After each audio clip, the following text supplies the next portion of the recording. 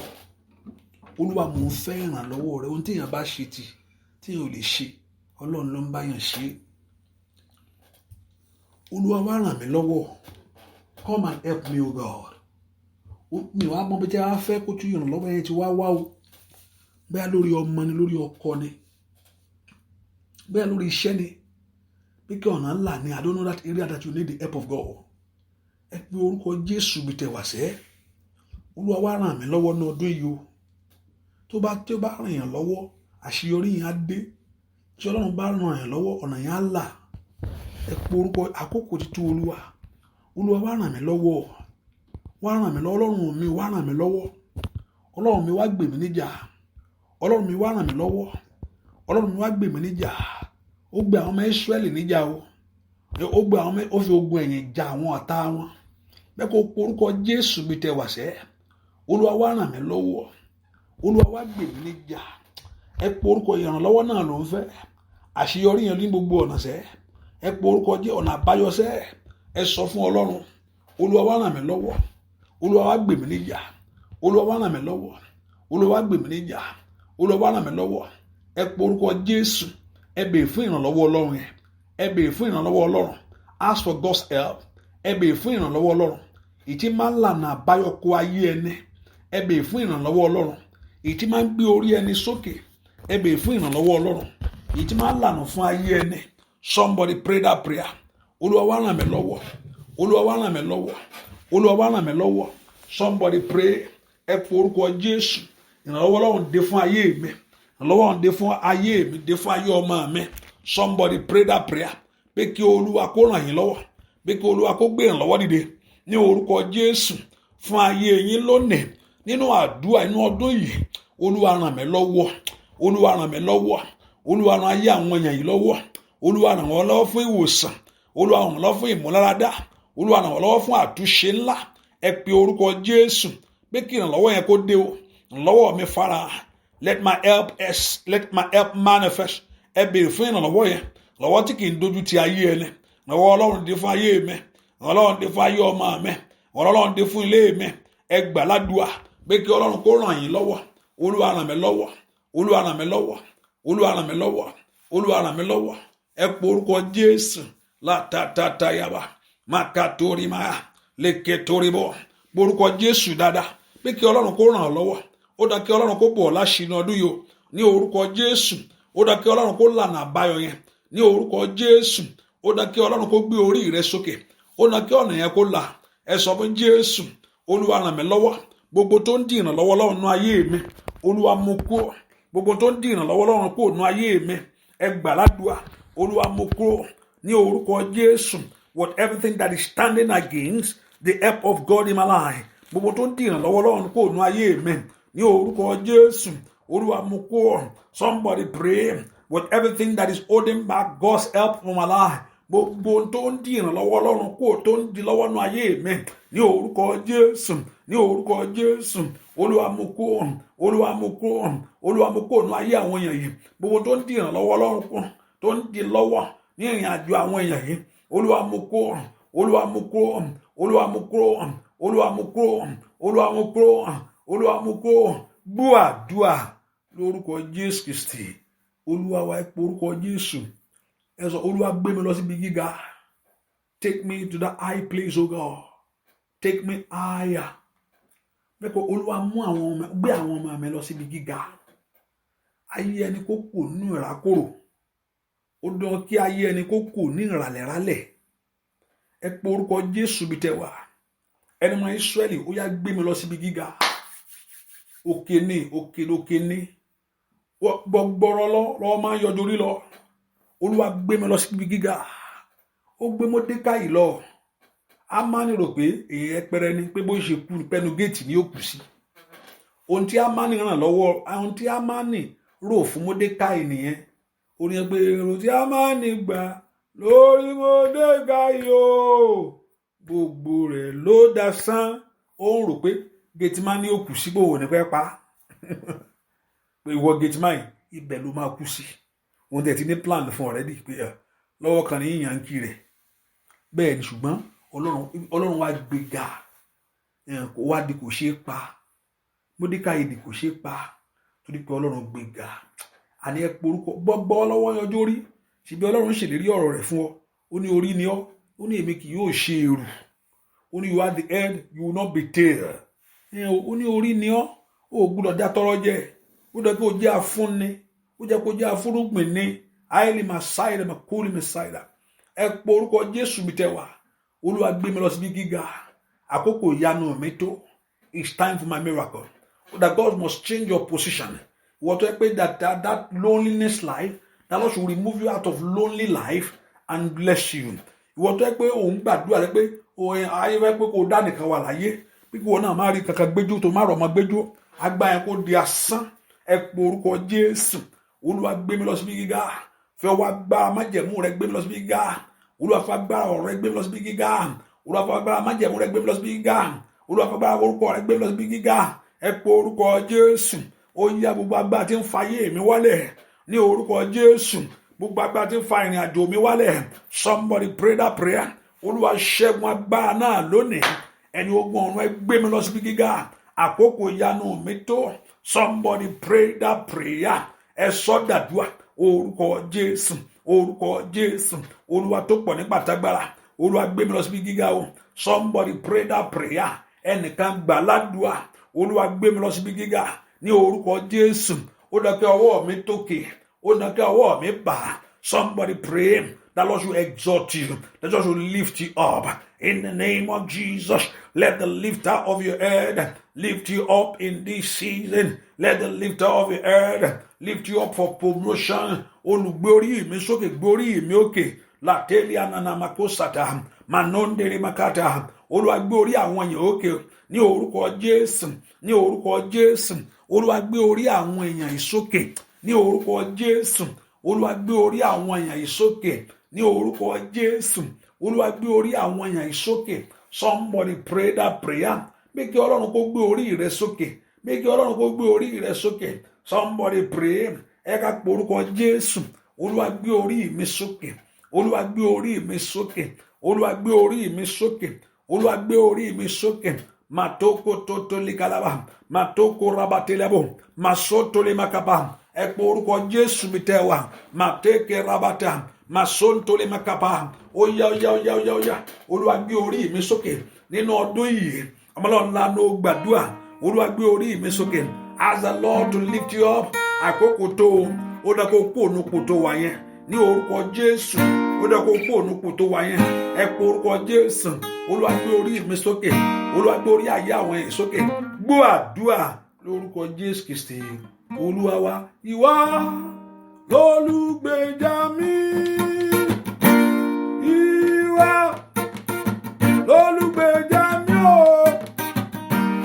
Ẹ̀rù kò lè bà mí. Àyà kò lè fò mí. Ìwọ lolùgbèjà mi. Ó bàbá ìwọ lolùgbèjà wa o. Ìwọ lolùgbèjà wa. Ẹ̀rù kò lè bà mí. Àyà kò lè fò mí. Ìwọ lolùgbèjà mi.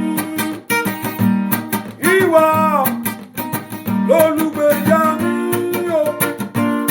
Ìwọ lolùgbèjà mi lórí ọmọ gbogbo. Ẹ̀rù kò lè bà mí. Àyà kò lè fò mí. Ìwọ lolùgbèjà mi. Olùgbèjà ńlá. Ìwọ lolùgbèjà mi. Oya ìwọ lolùgbèjà mi. Ẹ̀rù kò lè bà mí. Àyà kò lè fò mí. Ìwọ lolùgbèjà mi. Gbàdúrà. Ìwọ lolùgbèjà mi. Ìwọ olùgbèjà mi. Ẹ̀rù kò lè bà mí. Àyà kò lè fò mí. Ìwọ oya olùgbèjà ńlá. Ìwọ lolùgbèjà mi. Ìwọ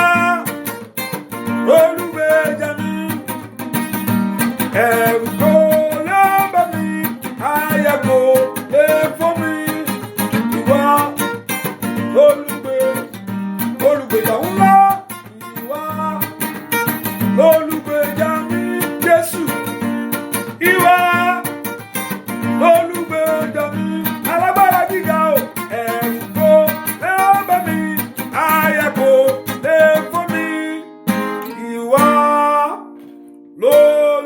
lólùgbèjà mi. Màsáyà, ẹ pọ orúkọ Jésù, Olúwa Ọlọ́run Ísírẹ́lì. Gbogbo iṣẹ́ ọ̀tá, gbogbo iṣẹ́ àwọn ẹni bí, gbogbo iṣẹ́ Sátánì, jẹ́ kó bẹ̀rẹ̀ sí bàjẹ́ lọ́wọ́lọ́wọ́. Ẹ pọ orúkọ Jésù, gbogbo iṣẹ́ ọ̀tá lórí ayé mi, gbogbo iṣẹ́ ọ̀tá ní ìrìn àjò mi, gbogbo iṣẹ́ ọ̀tá nínú àgọ́ ara mi, gbogbo iṣẹ́ ọ̀tá lórí iṣẹ́ mi, olùgbèjà ńlá jẹ́ kó bẹ̀rẹ̀ sí bàjẹ́. Ohun tó bá ti sọ ni kó di asán, ohun tó bá ti ṣe kó bẹ̀rẹ̀ sí dòfo. Gbogbo iṣẹ́ ọ̀tá fún ayé mi, fún ayé àwọn ọmọ mi, gbogbo ìpinnu ọ̀tá kó bẹ̀rẹ̀ sí bàjẹ́, kó bẹ̀rẹ̀ sí bàjẹ́, kó bẹ̀rẹ̀ sí bàjẹ́, kó bẹ̀rẹ̀ sí bàjẹ́. Ohun tó ti rì mọ́lẹ̀ ni nítorí tèmi, ohun tó ti jù sínú òkun ni nítorí tèmi, ohun tó ti fi sínú afẹ́fẹ́ ni nítorí tèmi ni, ohun tó fi kàn mí lára ni ní orúkọ Jésù, ohun tó fi bá mi jà ni, ẹ pọ orúkọ Jésù, lójú àlá, lójú ìran ni, nínú ayé ọmọ mi, ní ìrìn àjò mi ni, ohun tí mo ti jẹ ní orúkọ Jésù, ó yá ó yá ó yá ó yá. Gbogbo iṣẹ́ ọ̀tá nínú ayé mi, nínú ayé àwọn èèyàn yìí, ní orúkọ Jésù, ó yá kó bẹ̀rẹ̀ sí bàjẹ́, kó bẹ̀rẹ̀ sí bàjẹ́. Ẹ gbàládùá, gbogbo iṣẹ́ ọ̀tá nínú ayé mi kó bẹ̀rẹ̀ sí bàjẹ́, gbogbo iṣẹ́ ọ̀tá lórí iṣẹ́ mi kó bẹ̀rẹ̀ sí bàjẹ́, gbogbo iṣẹ́ ọ̀tá ní ìrìn àjò mi kó bẹ̀rẹ̀ sí bàjẹ́. Ẹ pọ orúkọ Jésù, gbogbo iṣẹ́ ọ̀tá nínú ayé mi, Olúwa kó bẹ̀rẹ̀ sí bàjẹ́. Ẹ gbàládùá, Ọlọ́run alààyè, gbogbo iṣẹ́ ọ̀tá nínú ayé mi kó bẹ̀rẹ̀ sí bàjẹ́, gbogbo iṣẹ́ ọ̀tá nínú ilé mi kó bẹ̀rẹ̀ sí bàjẹ́. Olúwa bẹ̀rẹ̀ sí bàjẹ́, Olúwa bẹ̀rẹ̀ sí bàjẹ́, Olúwa bẹ̀rẹ̀ sí bàjẹ́, Olúwa bẹ̀rẹ̀ sí bàjẹ́, Olúwa bẹ̀rẹ̀ sí bàjẹ́, Olúwa bẹ̀rẹ̀ sí bàjẹ́, Olúwa bẹ̀rẹ̀ sí bàjẹ́, Olúwa bẹ̀rẹ̀ sí bàjẹ́. Gbogbo iṣẹ́ àwọn ẹni bí lórí ìwé ìgbélú mi, ẹnìkan gbàdúrà, gbogbo iṣẹ́ ọ̀tá tó dá ìwé ìgbélú mi dúró ní orúkọ Jésù, gbogbo iṣẹ́ ọ̀tá tètè dá ògo dúró, gbogbo iṣẹ́ ọ̀tá tó dá bísínẹ́sì dúró ní orúkọ Jésù. Ọmọlọ́run ńlá ló gbàdúrà, gbogbo iṣẹ́ ọ̀tá nínú àgọ́ ara mi, gbogbo iṣẹ́ àwọn ẹni òkùnkùn nínú ilé mi, ní orúkọ Jésù, kó bẹ̀rẹ̀ sí bàjẹ́, kó bẹ̀rẹ̀ sí bàjẹ́. Gbogbo iṣẹ́ ọ̀tá nínú ayé yín lónìí, ní orúkọ Jésù, kó bẹ̀rẹ̀ sí di asán. Gbàdúrà lórúkọ Jésù Kristi Olúwa wa. Tá bá ní gbogbo ń tẹ́ àwọn ẹni òkùnkùn ṣe, bá ní gbogbo ń tẹ́ àwọn ẹni ẹ̀jẹ̀ ṣe nítorí ayé yín lónìí, lórúkọ Jésù kó bẹ̀rẹ̀ sí di asán. Gbogbo iṣẹ́ ọ̀tá, gbogbo iṣẹ́ ọ̀tá, gbogbo iṣẹ́ ọ̀tá nínú ayé àwọn èèyàn yìí, lórúkọ Jésù kó bẹ̀rẹ̀ sí di asán. Gbogbo iṣẹ́ ọ̀tá ní ìrìn àjò ayé àwọn èèyàn yìí, ní orúkọ Jésù kó bẹ̀rẹ̀ sí di asán. Gbogbo iṣẹ́ ọ̀tá, gbogbo iṣẹ́ rẹ̀, gbogbo iṣẹ́ Sátánì, gbogbo iṣẹ́ àwọn ẹni bí, gbogbo iṣẹ́ àwọn ẹni ẹ̀jẹ̀, gbogbo iṣẹ́ àwọn ẹni alágbára òkùnkùn nínú ayé wa lónìí kó bẹ̀rẹ̀ sí di asán. Olúwa kó bẹ̀rẹ̀ sí baṣẹ́ yẹn jẹ́, lórí ọmọ kó bàjẹ́, kó di asán, nínú àgọ́ ara kó di asán, kó má ṣiṣẹ́ mọ́. Gbogbo ẹ̀ ní orúkọ Jésù kó má ṣiṣẹ́ mọ́, kí ogun yẹn má ṣiṣẹ́ mọ́, kí ọwọ́ ìkà má ṣiṣẹ́ mọ́, ohun tó ti ṣe kó má ṣiṣẹ́ mọ́, ní orúkọ Jésù kó má ṣiṣẹ́ mọ́, kó bẹ̀rẹ̀ sí di asán, kó bẹ̀rẹ̀ sí mọ́fo. Gbogbo iṣẹ́ àwọn alágbára, gbogbo alágbára tí máa ń dojúlé ajírégbé kó bẹ̀rẹ̀ sí di asán. Gbogbo iṣẹ́ àwọn ẹni òkú kó di asán. Olúwa kó ràn ẹ̀yin lọ́wọ́, Olúwa kó gbé ẹ̀yin níjà, Olúwa Ọlọ́run Ísírẹ́lì kó ràn ẹ̀yin lọ́wọ́, Olúwa Ọlọ́run Ísírẹ́lì kó gbé yín níjà, Olúwa Ọlọ́run Ísírẹ́lì kó ràn ẹ̀yin lọ́wọ́, Olúwa Ọlọ́run Ísírẹ́lì kó gbé yín níjà. Gbogbo ẹ̀tọ́ gbogbo àṣeyọrí gbogbo tó yẹ kí ayé ẹni ti ní, all what that you supposed to have now by now, gbogbo tó yẹ kẹ́ ti dé, gbogbo tó yẹ kó ti jẹ́ ti yín, èdè Sátánì gbẹ́sẹ̀ lé àtàwọn ọmọ ogun rẹ̀, ogun ọ̀run kó gbà jáde, ogun ọ̀run kó gbà jáde, ogun ọ̀run kó gbà jáde, ogun ọ̀run kó gbà jáde, ogun ọ̀run kó gbà jáde. Ojú òní tì í. Gbogbo àwọn tó bá béèrè fún ìtìjú fún ayé yín ni kójú tì, gbogbo àwọn tó bá béèrè fún ẹ̀gàn ni kọ́lọ́run kó dójú tì wọ́n. Ẹ̀yin ẹ rí ìyanu torí pé ẹ ti gbẹ́kẹ̀lé Olúwa, ẹ ti fi Olúwa ṣe bí àsádì àti aboyín, ní orúkọ ẹrú ọ̀fẹ́ gbà, ìyanu kó ṣẹlẹ̀.